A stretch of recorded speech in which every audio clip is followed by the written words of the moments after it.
Hey, you guys, what's going on? It's your girl, Queen Motivation, and I'm coming through this evening just to drop a little message. I will try my best not to make it too long because I know sometimes I can be very, very long winded and I can talk. So, with that being said, I want to talk about just resting your mind. Like, trying to get everything that's bothering you and put it to the left of you because we don't need no distractions when we're trying to become a better person. There's a lot of us that's fighting with our old lives, we're fighting with our past selves, and we're wrestling with things that we should have walked away from a long time ago.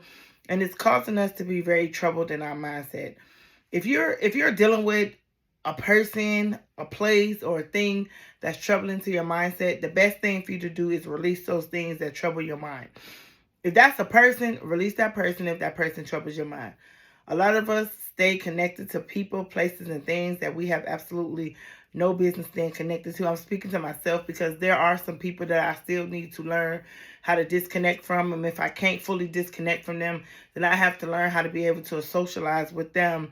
And it doesn't set an alarming trigger and set me back to be connected to my past. There's a lot of times we get on the phone and we talk to old friends and we talk to old siblings, or we just revisit the past a lot. And it's okay to revisit the past just to see how far you've come. But to revisit the past, to dwell on the past, to talk about how the past broke you and just stay in that place of darkness or stay in that place of brokenness, it's not always a good thing to just stay in that. So the best thing for you to do is to disconnect from anything that keeps you tied to your past, or disconnect from anyone that keeps you tied to your past, because sometimes a visit down memory lane is not always healthy. Sometimes you can go backwards and think about something that you did. It may start off as funny games, and then your mind starts going into a darker place, and you start thinking about some things that really had you messed up when you were younger, or really had you messed up when you was coming into your teenage years and or walking into your adult life. It's some things that had you messed up, so you start dwelling on those, and before you know it, you start thinking about all the things that doesn't make any sense in your present life. You start believing lies that happened to you in your past and making you feel like those things are going to come into your present and destroy your future. Well, they can't do that if you stay connected to those people or to those places or to those things. Oftentimes, I catch myself revisiting my past to glorify the things that I did that I should not glorify at all. I could be truthful with myself. So if I could be truthful with myself, I could definitely be truthful with you guys. A lot of you guys glorify your past as if some of the things that you did was acceptable. Well, we know a lot of the things that you did was not acceptable. There's a lot of people that cause a lot of rift and hurt in other people's lives, and they don't want to acknowledge it because they want their lives to look squeaky clean, as if they never hurt a soul, as if they never did anything to anybody, as if they never been a thorn in other people's sides. So they paint this picture as if everything I've ever done to people was always help people. I've blessed people. I did this and I did that. But they never want to visit the past of when they caused hurt in people's lives. You got to stay away from people who don't see themselves as the problem when they were the problem. I communicate with people on a regular basis that speak highly of themselves, but I can remember some things that they did and said. But when you walking in a quiet season, God is putting me in a quiet season. So a lot of the times I have to learn how to disconnect from certain conversations, which I'm still learning. Because I'm so used to wanting to speak up, and I'm so used to wanting to say things and, prove myself to a lot of people, that God told me to be quiet, and I'm learning how to be quiet. I've never been a person of quiet. My life has always been loud. My life has been a distraction because I've allowed it to be a distraction. I've allowed people to distract me. So now I'm getting to a place where it's time for me to rest my mind, rest my thoughts, just be more at peace, be more in tune. I'm falling more and more in tune with myself. I'm loving on myself more. I'm bringing God more and more into my life, which is allowing me to separate from a lot of things. And I'm going to tell y'all, when you start walking in a different limelight, you are going to lose a lot of people because they are not going to be able to connect with you on the level that you're on. But that's okay, because your journey is your journey and their journey is their journey. And a lot of people cannot go where you are going. Some of you are being elevated to the next season of your life, to the next phase of your life. And there are some people that can't go. And it's okay. You got to be willing and ready to let people go when it's time for you to elevate. You can't hold on to dead weight.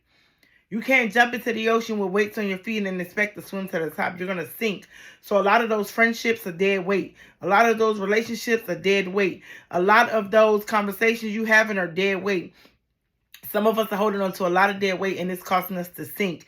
It's time for you to release those weights from off of your ankles, those shackles from off your ankles. It's time for you to break every chain. It's time for you to reach a higher frequency for yourself. It's time for you to elevate your mindset.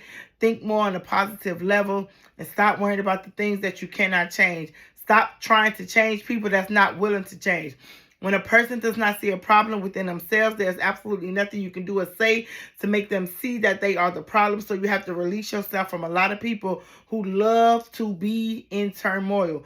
There's a lot of people that's excited with the chaotic lifestyle that they live. There's a lot of people that don't want to rest their mind. They like their minds to be all over the place. They like to have stuff to complain about. It's time for you to disconnect from a lot of people. There's a lot of things that we know that we have to let go. There's a lot of people that we know we have to let go of. I watched the Sarah Jakes, and in some of her videos, she always speaks to me. No, in all of her videos, she always speaks to me.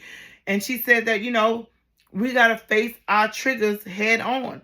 A lot of us be trying to hide from triggers. It triggers us, so we don't want to deal with it. We don't want to be bothered with it. We want to run from it. But every time it comes up, we're bothered with that person, that place, with that thing that causes a trigger. I'm facing my triggers head on from now on. If it triggers me, I'm going to deal with it right then and there. I'm not going to let that trigger linger and cause me to be in my feelings, cause me to be upset, cause somebody else to have so much power over my life, and have somebody have so much power over my emotions and control the way I think, control the way I sleep, control the way I eat just because they are a trigger. I'm confronting triggers head on and letting this trigger know, like, look, you had a moment in my life where you triggered me and you had me messed up, but I'm telling you, you really got me messed up now because I'm in a different headspace. My mind is at rest. My mind is at peace. My thoughts are easy because I'm no longer accepting anything or anybody that's trying to destroy me. I don't care who you are. If you're trying to bring a case of uncertainty or frustration or cause me to want to be angry or don't have anything positive to talk about, if you want to gossip, I'm not indulging in it. And a lot of y'all need to start cutting conversations off. As soon as you see the conversation is not going to a place where you could be at peace or you feel like it's going to trouble your mind, baby, cut it off. It doesn't matter who it is. We so addicted to protecting other people's feelings and other people's emotions that we disconnect from our own emotions. We don't want to deal with, the point of letting people know, like, look, I'm not really trying to hear that. I'm not trying to engage in that. I want to dismiss from this conversation because it's definitely not beneficial to my spirit. So I want to disconnect from it. So there's absolutely nothing wrong with wanting to disconnect from certain conversations if it's not beneficial to your spirit. If it's causing your flesh to get excited and you don't want to talk about it, you don't have to. You don't owe anybody any explanation on why you don't want to talk about it. You don't have to plead the fifth to nobody. You don't have to do the most. You can just tell somebody just like this, listen, I understand you're going through something, and maybe the people that you know and you talking to going through something, but I'm in a place where I don't feel like dealing with it. I don't want to deal with it. I like the place and the space that I'm in. I like the quietness. I like the peace. So I'm going to have to disconnect from anything that's chaotic because it doesn't serve my life any purpose. It doesn't do me any good to communicate about things and people that's not doing anything for my spirit. It's not elevating my spirit, but it's making my flesh get excited. And I don't want my flesh to get excited because I'm trying to disconnect from old patterns. I'm trying to disconnect from old ways. I don't want to associate with the same people. I don't want to associate with the same things. So I'm releasing myself from a lot of different things. I remember way back in 2008 when I first got saved, September 21st, 2008. This was before I backslid. This was before I went back into the world. This was before I forgot that God was the center of my life. And I just put God on the shelf and I said, you know what, God, I'll pick you up when I'm ready. Boy, I went through so much just doing that, right? But there was a time when I was so sold out for God, I was into God and I was praying all the time and I would spend hours, just praying and celebrating and just, being so in tune, right? And I used to always say, God, listen, I'm sleepy, but if you don't want me to rest, I won't rest yet because I want to make sure that I'm doing everything that I need to do to make sure that my life aligns with the person and the woman that I'm trying to become. Baby, you got to be careful because when you are on a journey to righteousness and you're on a journey to doing different things and being different, Rather you're on a spiritual journey or just a journey altogether, just to be in a different space mentally, because not everybody is on a spiritual journey, because not everybody believes in Christ. I'm not knocking anybody who doesn't believe. I'm not knocking anybody who has their own, lifestyle. As long as it serves you, you know what I'm saying? Hey, live how you want to live. But at the end of the day, when I tell you sometimes you have to disconnect from a lot of things, a lot of people. Whatever journey you're on, if that journey is to make you better, and you got some people that's still lingering around, that's tugging on the bad sides of you and tugging on the sides of you you're trying to let go, then maybe it's time for you to disconnect from those people. You're going to be fine. You're not going to lose sleep. You're not going to lose weight. You're not going to fall off the face of the earth because you're disconnecting yourself from people and places and things that no longer serve your spirit well. There's absolutely nothing wrong with walking away. So with that being said, rest your mind. Get plenty of rest. Try not to focus on the things that happened to you when you was young. Try not to focus on the things that's an alarming trigger, because sometimes if you let a trigger get too triggered up, okay, it's going to bother you on so many different levels. Like I said, face your triggers head on. Deal with your triggers, but don't stay in it dwelling too long. Don't dwell on the sadness. Don't dwell on the brokenness. Don't dwell on the things that's going to cause your mind to be an overload of BS, okay? We not walking around with all that baggage. We not walking around with all that stuff that we can't do anything with. It's a new year. Regardless of what's going on in the world, stay prayed up. Regardless of what's going on in your life, stay prayed up. Get somewhere into a quiet season and stay quiet so you can be at a better place for yourself mentally, spiritually, emotionally, financially, and physically. Again, rest your mind. Your mind got too much going on. It's time to quiet those thoughts. It's time to quiet your surroundings.